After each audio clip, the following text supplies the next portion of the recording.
Est-ce que vous pouvez nous présenter votre établissement? Oui, alors, CFA Le Fontanil, métier de l'alimentation et de la restauration. CFA Le Fontanil, donc c'est aussi une maison familiale rurale.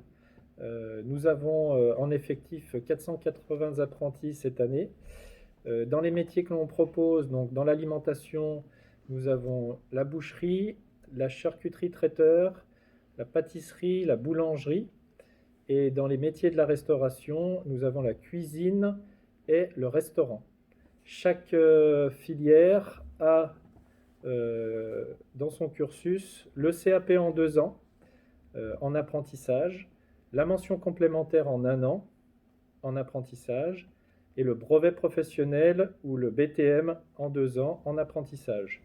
En sachant que voilà, l'entrée c'est le CAP, mais après, derrière, le jeune fait le choix soit de faire une mention, soit un brevet professionnel. Il n'y a pas forcément d'ordre à tout ça. Voilà. La maison est gérée par un conseil d'administration, loi 1901, puisque c'est une association, compris de maîtres d'apprentissage et de parents d'élèves. Donc, chaque parent d'élève peut faire partie du conseil d'administration et décider de l'avenir de la maison. Voilà.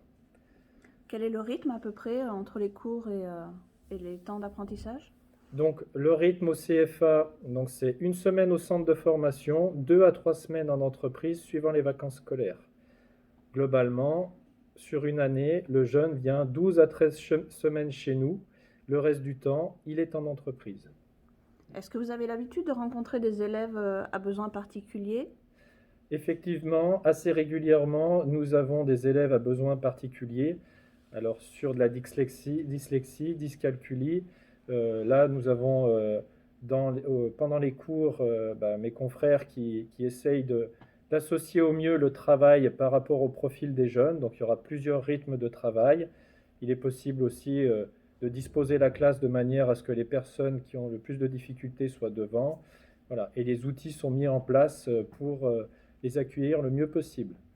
Après, sur des handicaps un petit peu plus lourds, nous avons déjà eu l'occasion d'accueillir un jeune qui avait un problème de sourdité en cuisine. Donc là, on a adapté au mieux les TP, les travaux pratiques, et puis les cours.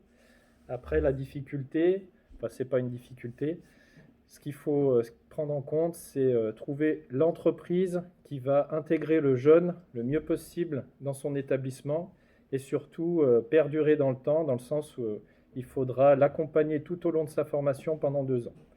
D'où l'importance de bien échanger avec la future entreprise pour que les choses soient claires dès le départ. Nous avons eu aussi en boulangerie un jeune qui avait un problème de motricité au bras. Encore une fois, j'ai dit problème, mais ce n'est pas un problème. Voilà, donc il a su aussi s'adapter. L'entreprise a su l'accompagner et il est arrivé, enfin, les deux sont arrivés au bout de leur formation. Et qui est la personne ressource du coup pour ces élèves à besoins particuliers? Alors nous avons CFA Fontanil, une personne H+, c'est Madame Régnier, donc la directrice adjointe de l'établissement, qui est là pour accueillir les familles et le jeune et échanger autour des choses éventuelles à mettre en place. Quel conseil vous donneriez aux familles pour choisir la bonne entreprise pour leur enfant? Alors pour trouver la bonne entreprise, déjà se diriger vers une entreprise qui travaille des produits frais un maximum, pour voir un maximum de base, une entreprise où il y a un savoir-faire, une entreprise où les gens sont disponibles pour leurs jeunes, une entreprise où le jeune ne se retrouve pas seul face aux tâches à effectuer. Voilà. Et puis après, surtout, ce qui est important, c'est qu'il y ait un dialogue qui s'installe. On a un petit peu l'habitude de dire le triangle autour du jeune.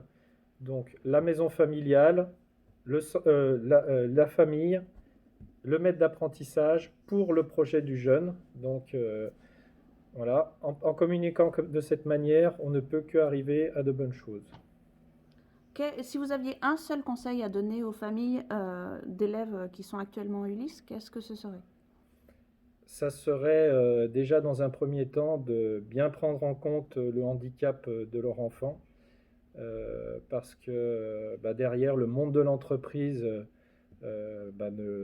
entre guillemets, ne les ratera pas, hein, dans le sens où il faut vraiment que le cadre soit posé dès le départ, que l'entreprise que vous trouvez pour votre enfant, pour qu'il fasse sa formation, soit au courant de tout, hein, pour être sûr qu'il y ait un partenariat qui perdure tout au long de la formation et qu'on n'amène pas leur enfant à l'échec, où on se retrouverait avec une entreprise qui lâcherait le jeune pendant sa formation, en cours de formation.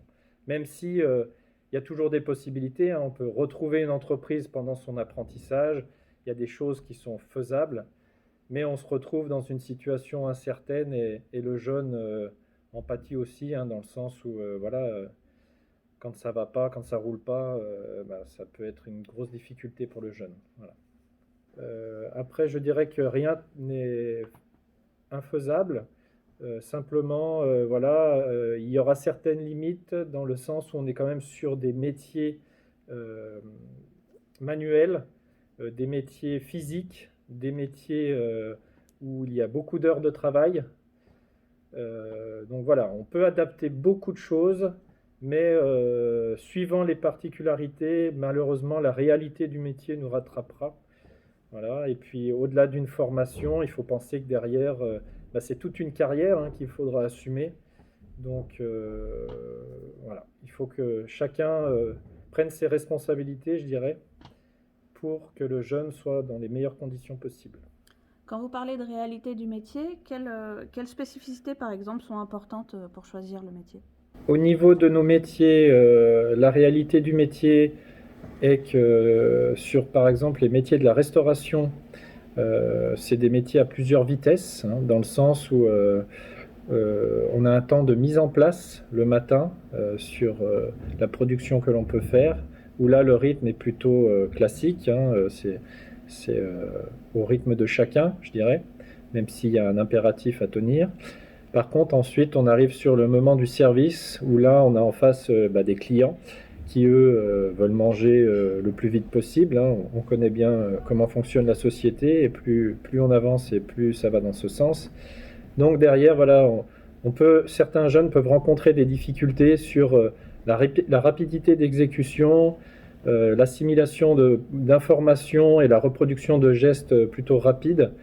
Voilà, donc après, c'est vrai que certains métiers vont être plus délicats, je dirais, et d'autres qu'on propose aussi sont plus posés, hein. Par exemple, le cuisinier, voilà, il y a une réactivité à avoir que par exemple le charcutier traiteur n'aura pas besoin. Voilà. Après, sur les métiers de l'alimentation en général, c'est vrai que là aussi, on est sur des temps de mise en place. On n'a pas forcément d'affrontement avec la clientèle. On a plutôt une vendeuse en boutique qui va, elle, s'occuper du lien avec la clientèle. Même si là aussi, on est sur des rythmes assez conséquents au niveau du travail. Et puis, toujours pareil, avec cet environnement de l'entreprise qui peut être assez atypique et ne pas correspondre à tous les profils de jeunes, suivant le handicap.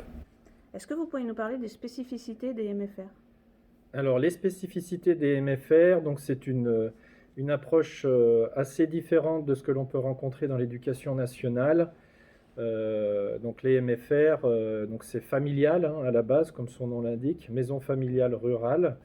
L'idée, c'est d'être beaucoup sur l'autonomie du jeune, l'associer à la vie de la maison, hein. Donc le jeune participe activement à la vie de la maison par le biais de, par exemple, il s'occupe du service du midi, du service du soir, du petit déjeuner, tout en étant encadré, hein, bien sûr, par les membres du personnel.